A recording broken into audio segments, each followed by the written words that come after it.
वो positive energy Krishna के पास थी, सॉरी अर्जुन के पास थी। तो वो पॉजिटिव एनर्जी अर्जुन के पास थी, तो कृष्ण का आना संभव हो पाया वहां।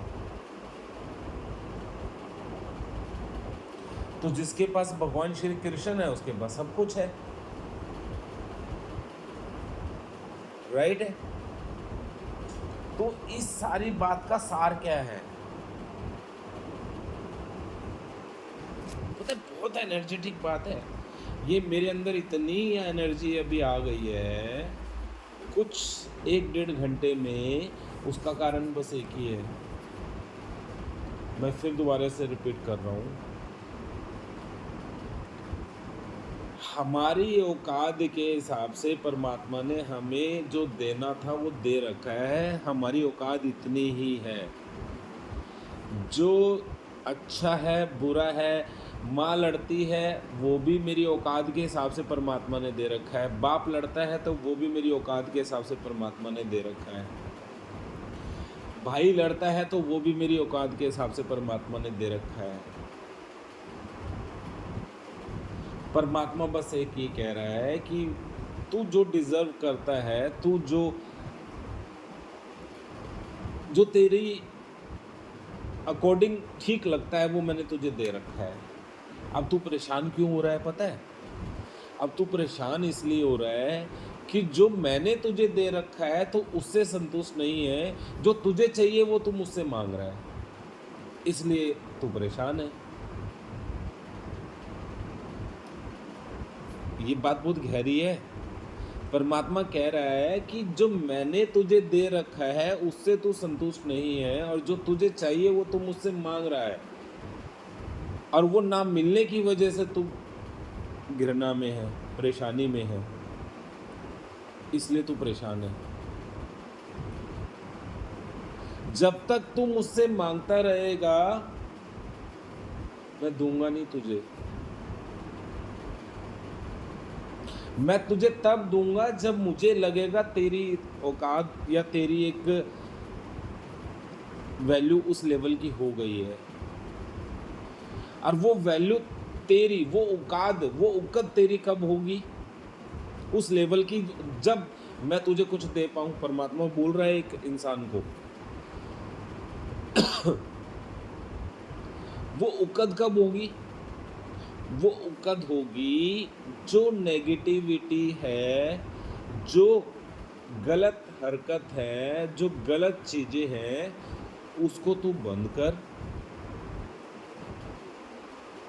और अपने आसपास का दायरा जो पॉजिटिविटी से भरा हुआ हो, सकारात्मक ऊर्जा से भरा हुआ हो, वो अपने आसपास का दायरा और अपने अंदर अंतरात्मा का दायरा सकारात्मक बनाने की चेष्टा कर, तो मैं तेरे द्वार आऊंगा। समझ रहा है? तो मैं तेरे द्वार आऊंगा, वरना मैं तेरे द्वार नहीं आऊंगा। परमात्मा बोल रहा है एक इंसान को, लेकिन इंसान समझता नहीं है इस बात को।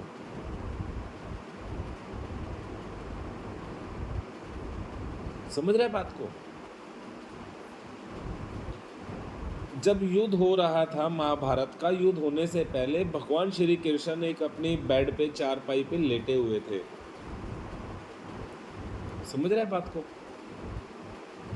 और दो तरफ से युद्ध होना था। एक होना था युद्ध युधिष्ठिर, दुर्योधन, दूसरी तरफ थे अर्जुन और उस पांडव सारे।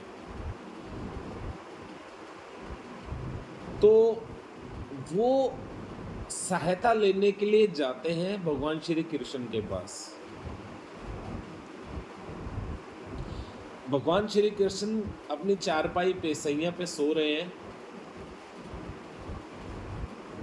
अर्जुन जाता है और पैरों की तरफ बैठ जाता है, और जो दुर्योधन है वो सर की तरफ बैठ जाता है। समझ रहे हैं बात? कहानी ये कहती है जितना ज्यादा अहंकार होगा वो सर की तरफ बैठेगा, और जो निर्मलता के साथ, प्रेम के साथ, अहोभाव के साथ बहेगा, वो पैरों की तरफ बैठेगा। ये शिष्टाचार है एक धार्मिकता का। जितना ज्यादा बड़ा अहंकार होगा वो कहेगा कि मैं तेरे बराबर या मैं तेरे से बड़ा। जो नम्रता से, विनम्रति से, दया भाव से भरा रहेगा और श्रद्धा से भरा रहेगा, प्रेम से भरा रहेगा, वो कहेगा तू बड़ा मैं छोटा, मैं तेरा दास, मैं तेरे चरणों में बैठ गया। बात तो अर्जुन वैसे ही करता है। और वहां दुर्योधन सोच रहा है, कह मनी मन सोच रहा है, ये निर्लज अर्जुन, इसको अक्ल नहीं है, पैरों में जाके बैठ गया। सिंहासन तो सर की तरफ है, सिंहासन पे आके बैठना चाहिए था। लेकिन जैसे ही भगवान श्री कृष्ण की नज़र पड़ती है तो कहाँ पड़ेगी नज़र? सबसे पहले पैरों की तरफ। आँख खोलते हैं श्री कृष्ण, सामने अर्जुन। अर्जुन से पूछते हैं, ए अर्जुन, ए पार्थ, बताओ कैसे आना हुआ? वो सेना मांगने आए थे भगवान श्री कृष्ण की कि आपकी सेना हमें दे दो, हम युद्ध जो लड़ेंगे युद्ध के अंदर। और वह दुर्योधन के मन में दुविधा चल रही है, क्या भी, किस बात की? कहीं अर्जुन ये लाखों करोड़ों की सेना ना मांग ले कृष्ण से, वासुदेव से। जब भगवान श्री कृष्ण अर्जुन को बोलते हैं, हे पार्थ बोलो क्या चाहिए, तो श्री कृष्ण को जवाब बोलते हुए कहता है पार्थ, यानी अर्जुन, हे वासुदेव, पहल दुर्योधन की है, ये जो मांगेंगे उसके बाद मैं मांगूंगा, पहले आप दुर्योधन को मांगने दीजिए। और वहाँ दुर्योधन अंदर ही अंदर मुस्कुराता है और कहता है, गधा है ये अर्जुन, बेवकूफ़ है, अकल नाम की इसको चीज़ नहीं है पांडवों को। मेरे को तो डर था कहीं एक करोड़ों की संख्या में जो सेना है भगवान श्री कृष्ण की वो ना मांग ले, इसने तो मेरे को मौका दे दिया पहले, अब मैं सारी वो मांग लूँगा सेना। तो भगवान श्री कृष्ण ने जब दुर्योधन से पूछा, हे दुर्योधन बताओ तुम्हें क्या चाहिए, दुर्योधन छटाक से बोलता है, आपकी जितनी भी सेना है मुझे दे दीजिए, वो मेरी तरफ हो जाए, मेरी तरफ से युद्ध लड़े पांडव के खिलाफ, अर्जुन के खिलाफ। भगवान श्री कृष्ण कहते हैं, ठीक है, सारी सेना तुम्हारे, मेरे सारे सैनिक, सारे अस्त्र शस्त्र सब तुम्हारे हुए। फिर भगवान श्री कृष्ण अर्जुन को कहते हैं, हे अर्जुन, दुर्योधन ने जो मांगना था उसने मांग लिया, अब तू मांग, बट तेरे को देने के लिए मेरे पास कुछ बचा नहीं, सब दुर्योधन ने ले लिया। अर्जुन कहता है, मुझे आप चाहिए। समझ रहे? वहां अर्जुन कह रहा है मुझे आप चाहिए, यानी ए वासुदेव, मुझे आपकी सेना नहीं चाहिए, मुझे आप चाहिए, आप मेरे पास आ जाओ। बस कहानी ये कहती है, युद्ध का निर्णय उसी चारपाई पे बैठे बैठे हो गया था। कहानी कहती है, महाभारत की कथाएं कहती हैं, भगवान श्री कृष्ण मुस्कुराए, जिसने भगवान श्री कृष्ण को मांग लिया, और जब भगवान श्री कृष्ण जिसके हो गए, युद्ध में जीत संभव उसी की है, ब्रह्मांड उसका हो गया। वो करोड़ों संख्या में सैनिक मांग रहा है, वो निर्लज बेवकूफ़ आदमी। कहानी कहती है निर्णय उसी दिन हो गया था कि जीत पांडवों की है। लेकिन अब बात आती है कि भगवान श्री कृष्ण पांडव की तरफ गए क्यों, दुर्योधन की तरफ क्यों नहीं आए? अब मैं मेन बात पे आ रहा हूँ, कहानी मैं तेरे को समझाने के लिए बता रहा था ये बात। दुर्योधन की तरफ क्यों नहीं गए और पांडव की तरफ क्यों आए? नेगेटिविटी और पॉजिटिविटी। परमात्मा का वास सिर्फ और सिर्फ वहीं होता है जहाँ सकारात्मक ऊर्जा होती है, पॉजिटिविटी होती है। परमात्मा का वास वहाँ कभी नहीं होता जहाँ नेगेटिविटी होती है और नकारात्मक ऊर्जा होती है।